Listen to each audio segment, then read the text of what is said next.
it's a panel moderated by Christian McCarrick with 3 speakers. So first, we've got Benjamin Dupont, so we can pronounce it in a very French way, or not. So Benjamin is one of our first mentors. Thank you so much for coming from New York tonight, just for the event.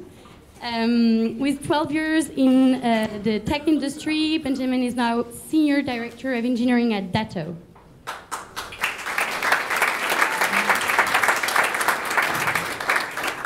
So the second speaker tonight, I can't see him on the speaker's bench, is Brett Huff. Are you? Okay. So welcome, Brett. Thank you so much for coming from Idaho tonight. When we knew you, you were engineering manager at Trello. Now you're engineering manager at Atlassian. So thank you so much for coming tonight and joining the panel about my worst mistake as a manager.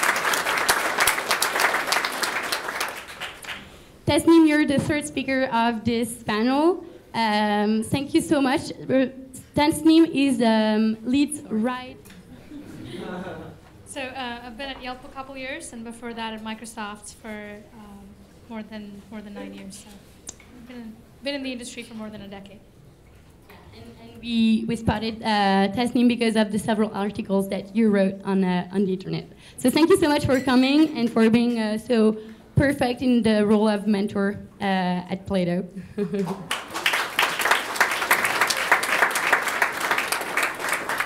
So the moderator of the panel tonight is Christian McCarrick, VP Engineering at Telmate. So welcome, Christian. Christian has had more than 20 years of experience in the tech industry and 12 years of experience in management. And he was spotted as the best person to be a moderator tonight because he has great human skills and makes everyone comfortable.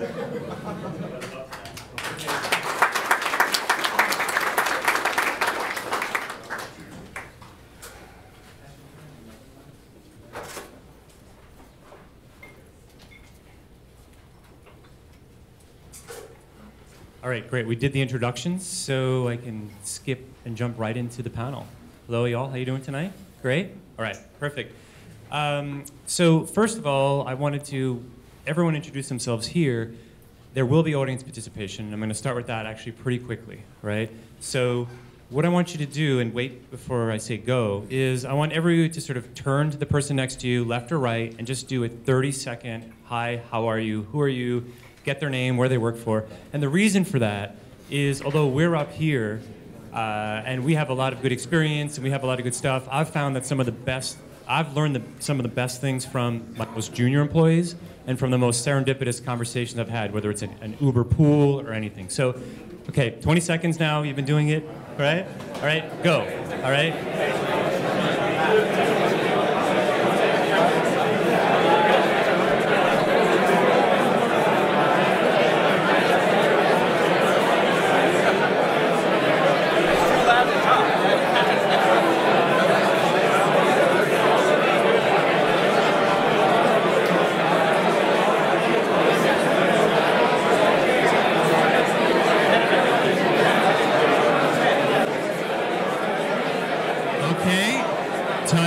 Let's see if we can wrangle it back. I know this was kind of dangerous. All right. 30 seconds. There's actually a very good time management thing that I try to teach my people, where you actually say, you don't look at a clock, you can't do anything, and say, how long is 1 minute? And then people get it completely wrong, right? So that's just a different thing. Time management skills is important, which is a mistake I've often made. But anyway, getting into this, I'll start off with a quote by Oscar Wilde. You know, experience is simply the name that we give our mistakes, right? And I think that's what comes from wisdom, and a lot of people talk about that, right? We've all been here. Both new and seasoned managers make mistakes. It's not a question of if, but when. You know, when are you going to make them? When are you going to make your next one, right? The important thing, though, is that we learn from them. We learn from our own mistakes, and we evolve enough to learn from other people's mistakes. I mean, that's the purpose why we're here tonight, to help others learn from our mistakes and share our knowledge. So hopefully every software engineering manager here can become a better leader. So I'm going to jump into this now with the panelist questions, and I'll start with the sort of the topic of the day, right? What is your worst mistake as a manager? I'll go left to right in this case. You have the microphone. Let's start with you. So I'll just categorically say not giving the proper respect to people in a public setting. Okay. In basically, in front of others, addressing something in a way that wasn't constructive and that was humiliating, frankly. Yeah, that's right. So I think that's good. We've been in a lot of cases, and how when you do it, if you do it right away or after the fact. Okay. What about you? Categorically, I would say that my biggest mistake is misplaced trust. That's either trusting somebody too much or not trusting them enough. And the biggest example of that would be trusting my career arc to my manager too much, and expecting him to guide me to become a manager instead of learning the things I need to learn and making those mistakes that become experience. Tasmin, you?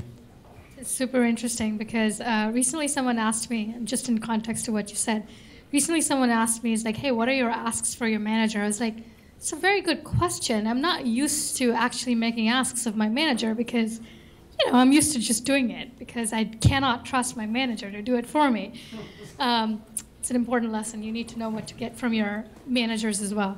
But for me, it's been assuming that my interpretation of an ask on another person, another team, another part of the organization aligns with what they assume my ask is of them.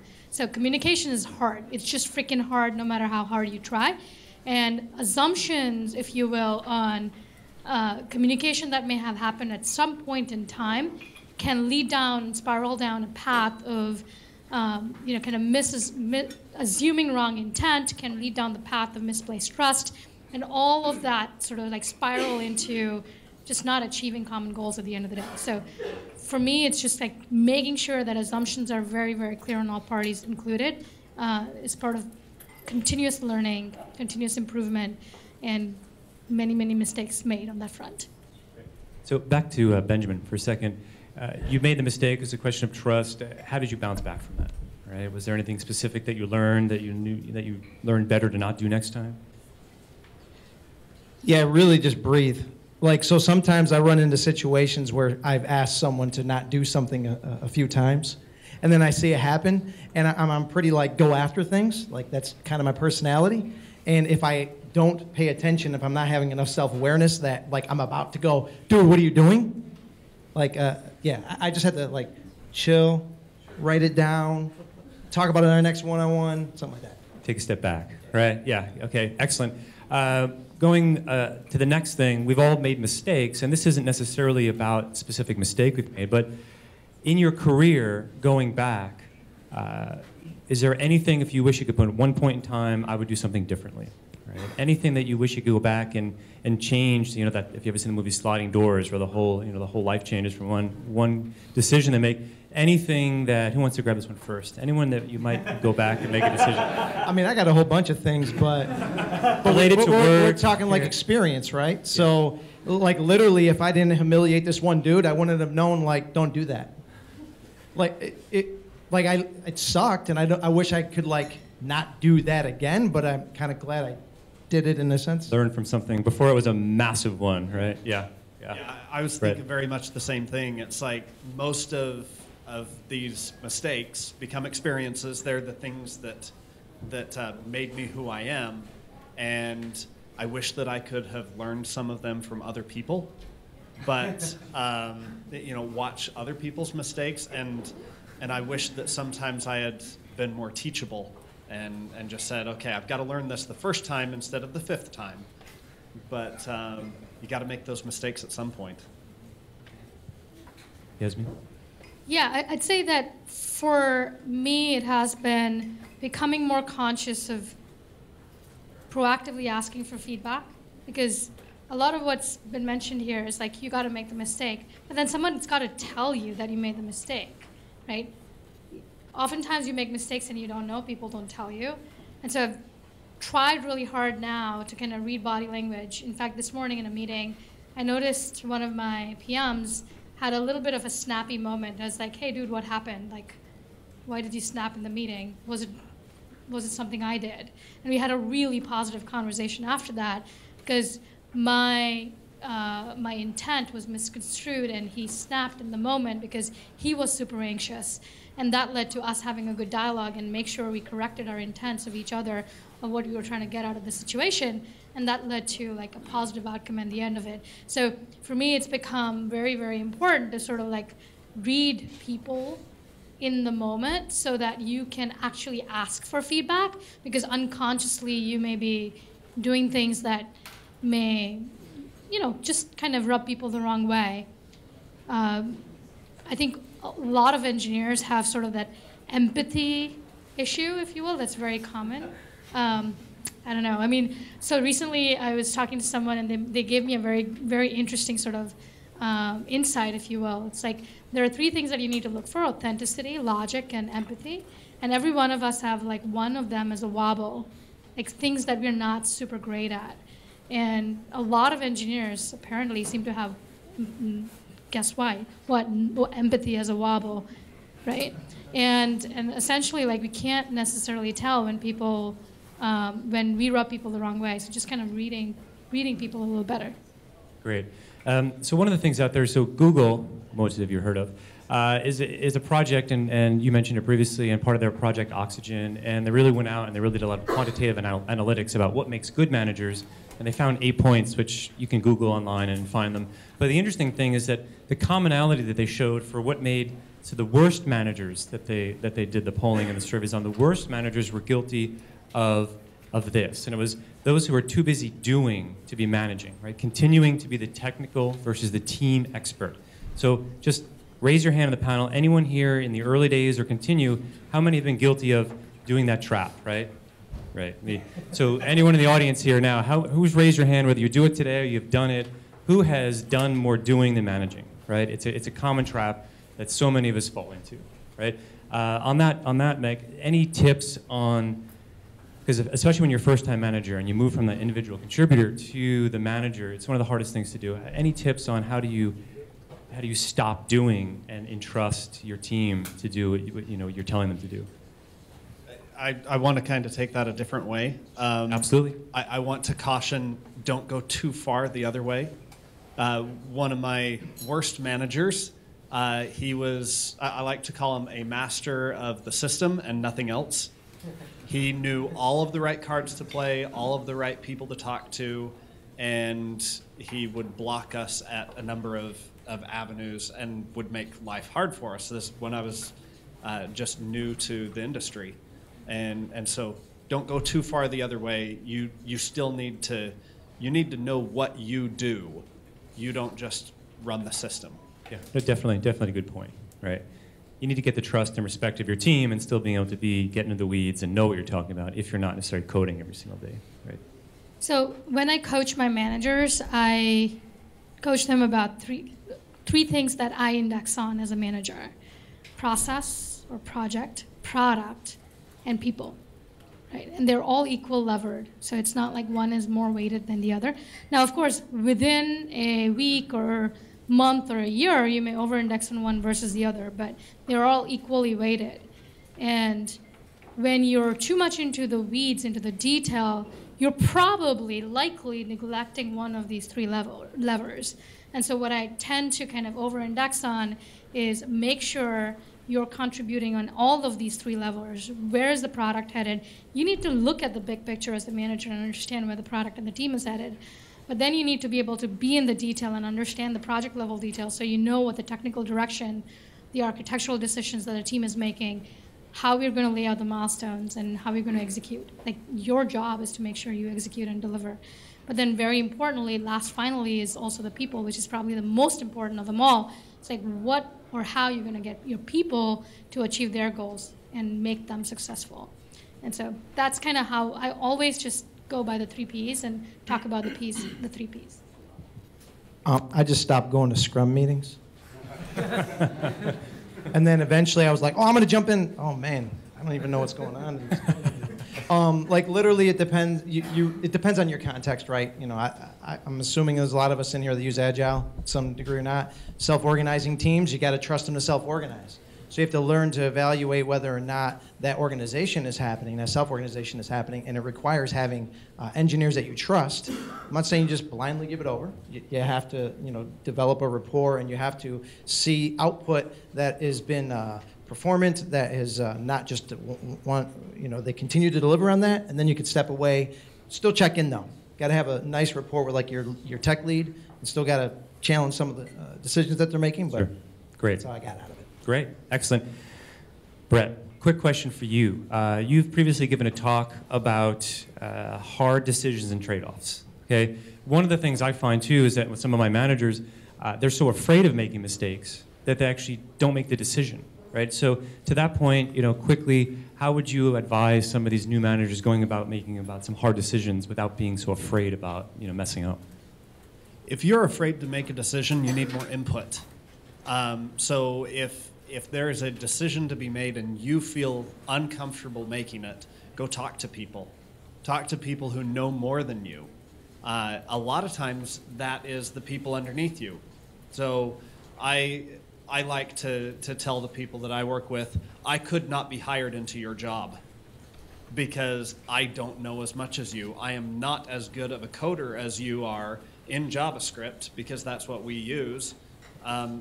That's a language that I've never really spent a lot of time with. So if you are uncomfortable making a decision, go talk to people. That's your job. You talk to people until you either get enough people pushing in one direction or you get enough clarity that you can say, this is the right way to go. Perfect. Esme, one for you. In your talk that you gave with Fengineer, did I pronounce it right? Femengineer, did I pronounce it? Again, you talked, and previously you talked about the mentor, right? The importance of getting a mentor early on.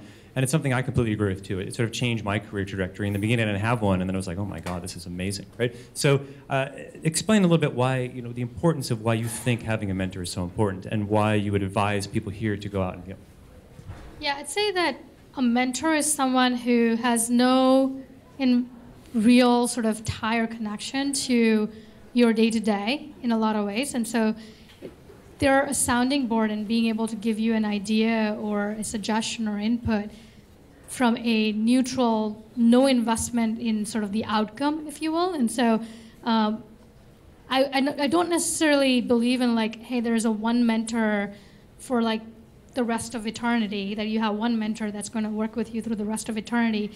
I try to like optimize for what are the 2 or 3 skills that I'm trying to get better at for the next year.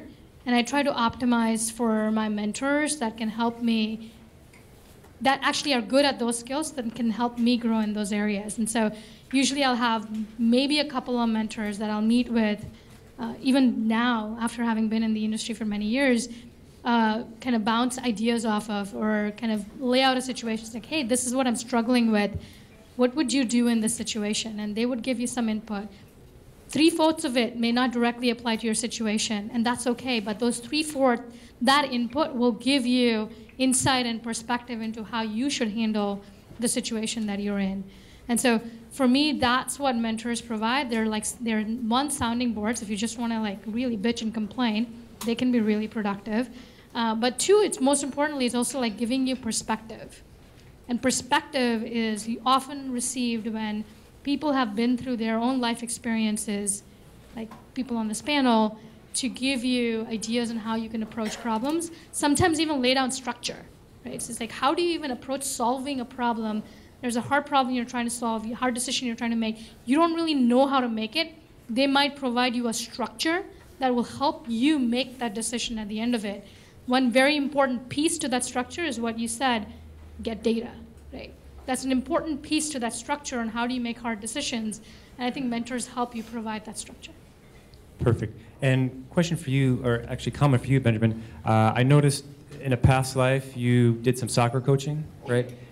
In 30, 45 seconds, have you felt that that has helped you at all in being kind of an engineering manager and a leader? If you're coaching middle school and high school boys at an all-boys Catholic school, a lot, like patience, and it wasn't a cheap school, so it was not only like entitlement, everything you could think of.